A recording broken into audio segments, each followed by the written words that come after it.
Okay, so what I want to talk about here is working on the business, and for me, this is how you get your time back. So this really is how you move forward, how you get your time back, how to win time back, and you'll start to work less and earn more by leveraging other people's time. It took me a while to put this into play and start seeing staff as investments rather than expenses.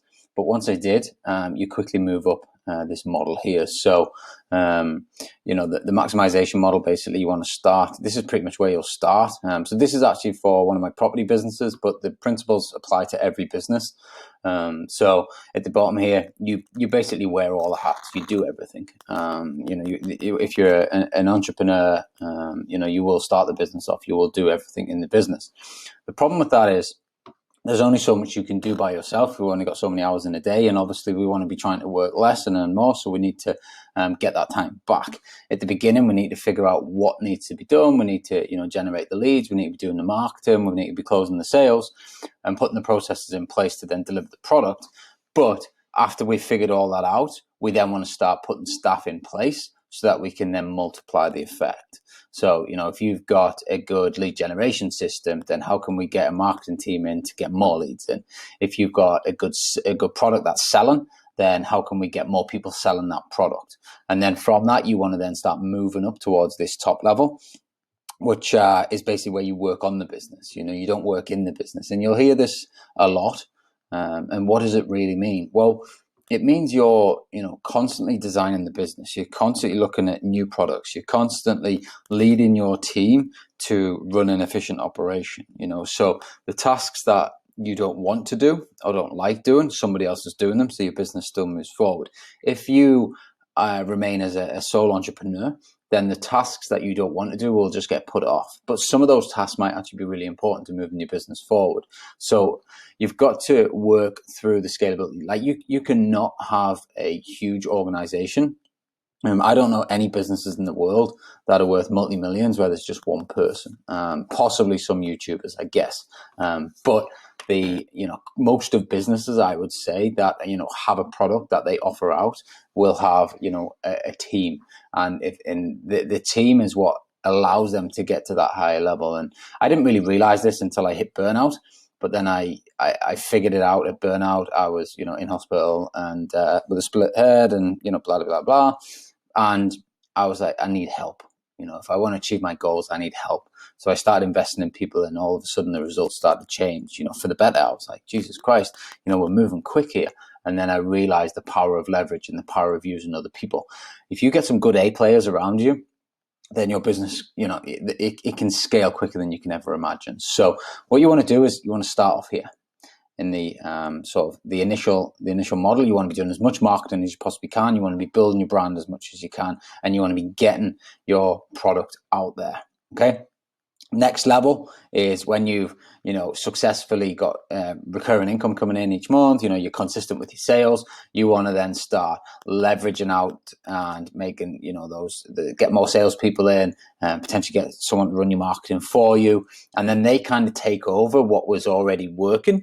And really, they should add to the profit. So you shouldn't be costing yourself any more money, even if their salaries do potentially drop the profits slightly. It's still worthwhile doing as long as you're still making profit, because what that's going to allow you to do is then work on the business more. So, okay, can I create some more products? Can we, do some better marketing campaigns? Can we run, masterclasses or whatever it might be? Can I coach the sales team and get them better at their closing ratios? So what that will then allow you to do is you'll bring more money in from different angles, and ultimately the business will start growing again. This was exactly the same for me. I started off with one strategy, and then, I had other people then run that strategy for me. So I was then able to put other strategies in play and then create other products. And then I created a coaching business. And, at that time I got back allowed me to create all these other things that bring profit into the business as a whole. So, paying those salaries were not a problem, because the long-term gain from that has been exponential.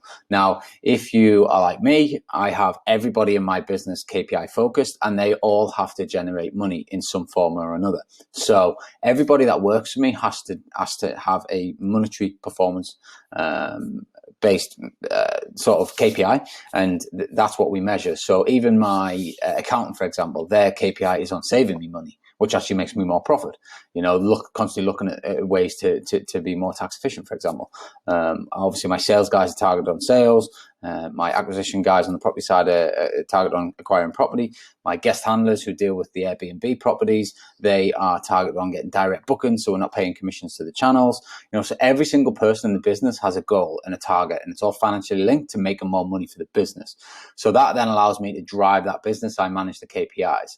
As you then push past that sort of first staff level, and that you've got that set in now, the systems are working, the money's coming in still, you're potentially increasing your income because you're creating new products, you're creating new ideas, then that's when you will then hit this sort of real team building session where you just look at systems and diversification. So how can you maybe diversify your business and bring in more revenue streams?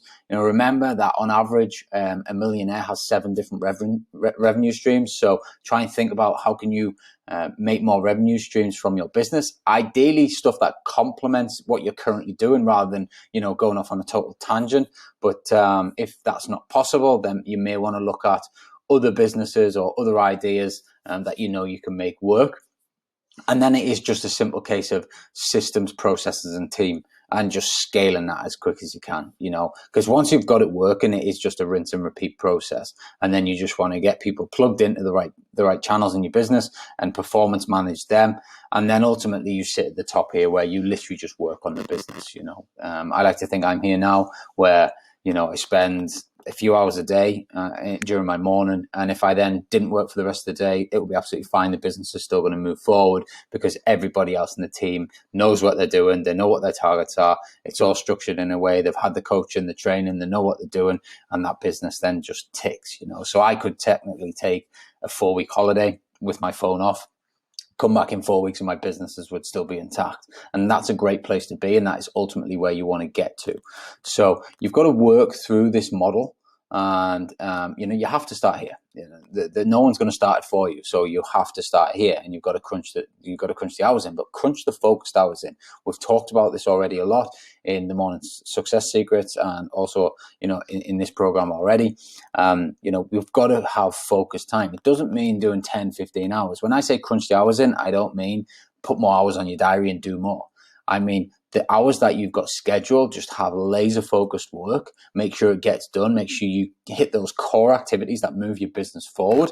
And from that, you'll get the results. Week by week, you'll move it forward.